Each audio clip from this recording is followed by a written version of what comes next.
Cola Audio. L'accord bilatéral avec l'Union européenne sur la recherche est un accord fondamental. C'est un accord win-win pour les deux partenaires.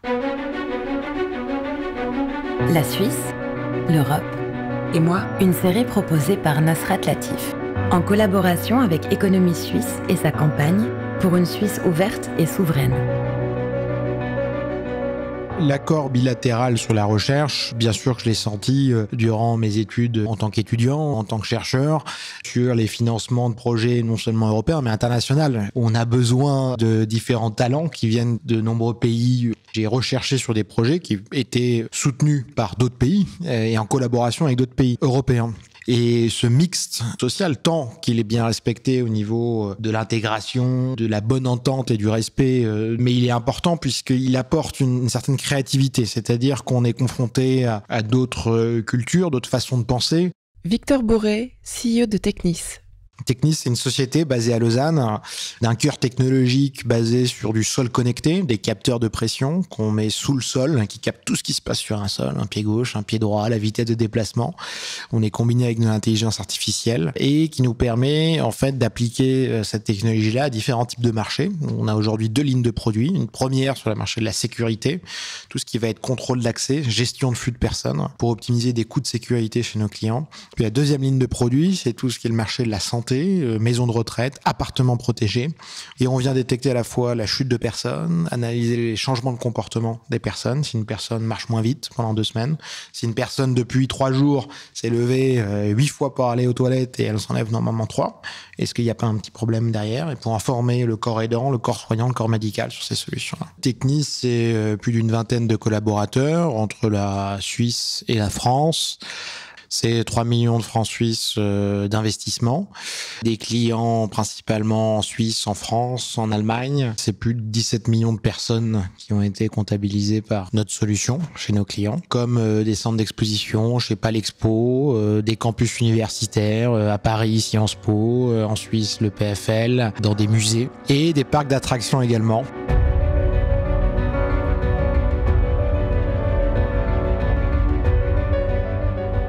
Sans accords bilatéraux sur la recherche, la Suisse ne restera pas en tête de classement des pays les plus innovants.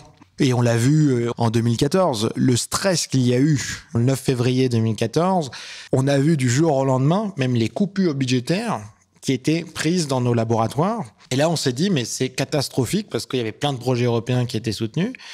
Et donc, quand on voit ça simplement à l'échelle d'un laboratoire et on se dit qu'économiquement, qu'est-ce que ça va créer, c'est compliqué. Et plein de jeunes sociétés ou de sociétés en Suisse qui ont des projets européens et profitent, disons, des accords bilatéraux. Et dans les deux sens, les accords bilatéraux, ils sont dans les deux sens aussi. Ça, il faut jamais l'oublier. C'est que derrière, toutes ces sociétés-là, tout leur business plan, toute leur stratégie, elle n'est pas simplement en Suisse.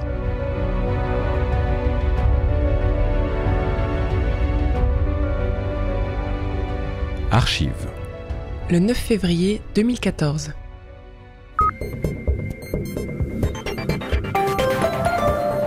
Bonsoir. L'initiative de l'UDC contre l'immigration de masse l'emporte de justesse ce dimanche avec 50,3% de oui.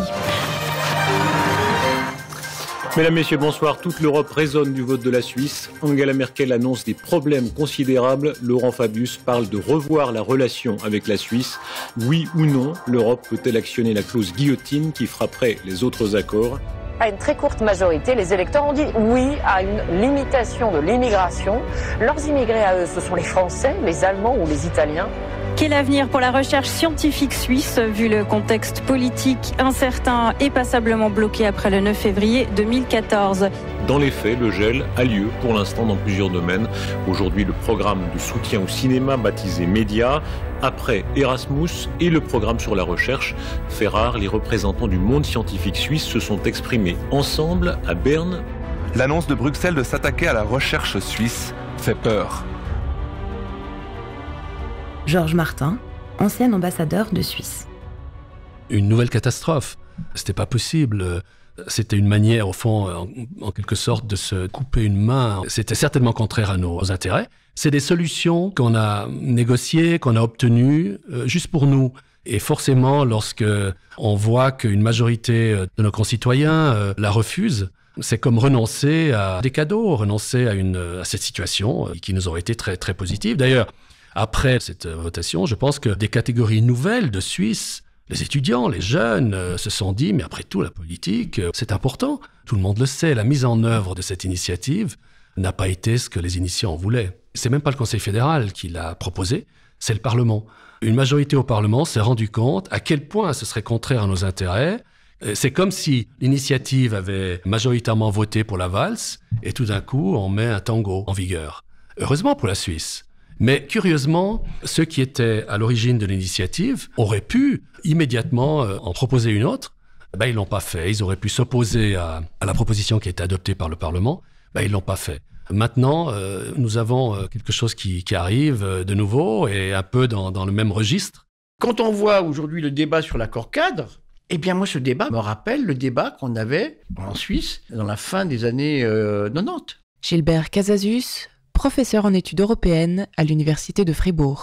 L'économie, mais pas seulement l'économie, aussi, et ça me touche directement le monde de la recherche, craint qu'il n'y ait pas d'accord cadre. Et qu'est-ce qui va se passer ? Eh bien, je pense que l'économie suisse, mais aussi Swiss Universities, les instituts de recherche, dans tous les sens du terme, l'un étant souvent lié à l'autre, vont refaire la même politique, c'est aller taper à la porte du Conseil fédéral et taper à la porte de l'Union européenne pour dire on va essayer de trouver une solution. Mais là, chat échaudé craint l'eau froide. Et le chat échaudé qui craint l'eau froide, c'est l'Union européenne. Ils vont dire vous m'avez déjà fait le coup il y a 20 ans, vous n'allez pas me refaire le coup maintenant. Ça, il faut le savoir. C'est-à-dire qu'il faut aussi, quand on parle Suisse-Europe, ne pas simplement s'en tenir à une analyse purement factuelle ou une analyse purement juridique ou une analyse purement économique, conjoncturelle. Il faut déjà aussi développer une analyse plus historique en sachant qu'il y a un passé et que ce passé est devenu un passif. Et qu'aujourd'hui, parce qu'il y a ce passif, il faut essayer de transformer ce passif dans un actif. Mais ce n'est pas l'Union européenne qui va le faire, c'est la Suisse. Donc, il faut être actif du côté de la Suisse pour que ce passif disparaisse des plates-bandes entre la Suisse et l'Union européenne.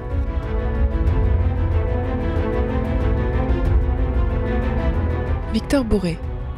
On a obtenu un projet européen qui s'appelle ActiveAge. C'est un financement européen d'un peu plus de 20 millions d'euros qui est réparti sur différents types de secteurs, mais notamment le secteur de la santé, sur l'autonomie à domicile. Comment garder les personnes âgées le plus longtemps possible chez elles pour qu'elles aient toujours le même confort, apporter des solutions pour que dans les établissements médicalisés, on puisse alléger aussi le travail des corps soignants. Un gros ciblage de ce projet-là, c'est ce qu'on appelle l'interopérabilité des systèmes et des technologies. Comment, au final, communique chaque type de produit qui est développé dans tous les pays européens, comment les objets connectés peuvent communiquer entre eux et standardiser, au final, un produit pour une utilisation européenne. Donc on est dans un projet où il y a différents sites tests. On s'est déployé en Grèce, dans de l'appartement protégé, pour tester et évaluer la solution et l'interopérabilité en fait de notre solution de sol connecté sur des systèmes déjà existants ou en création.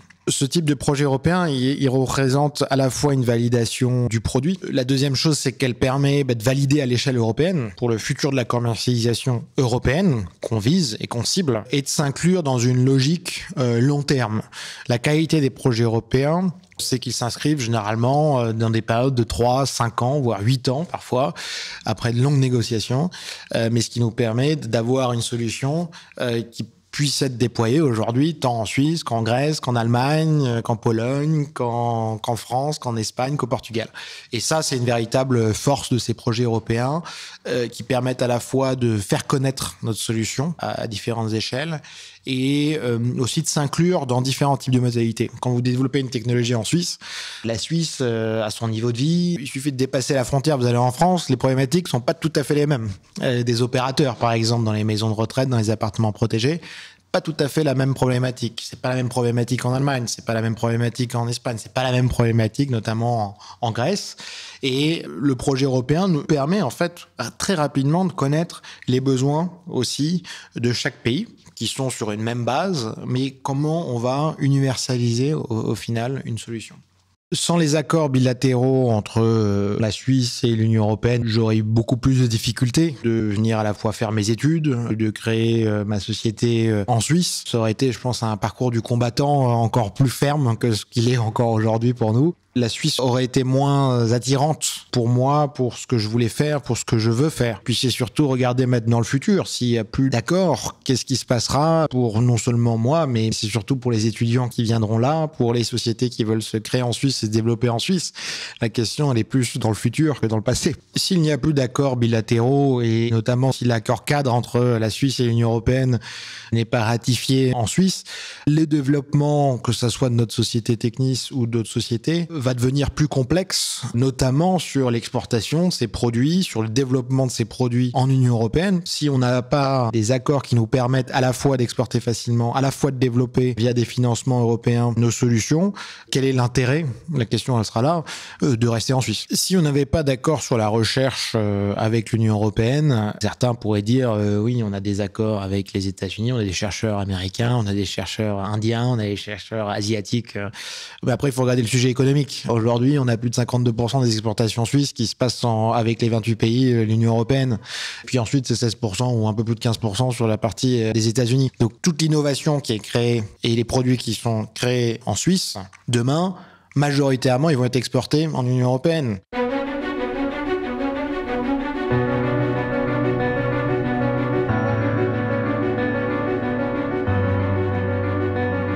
La Suisse, l'Europe et moi.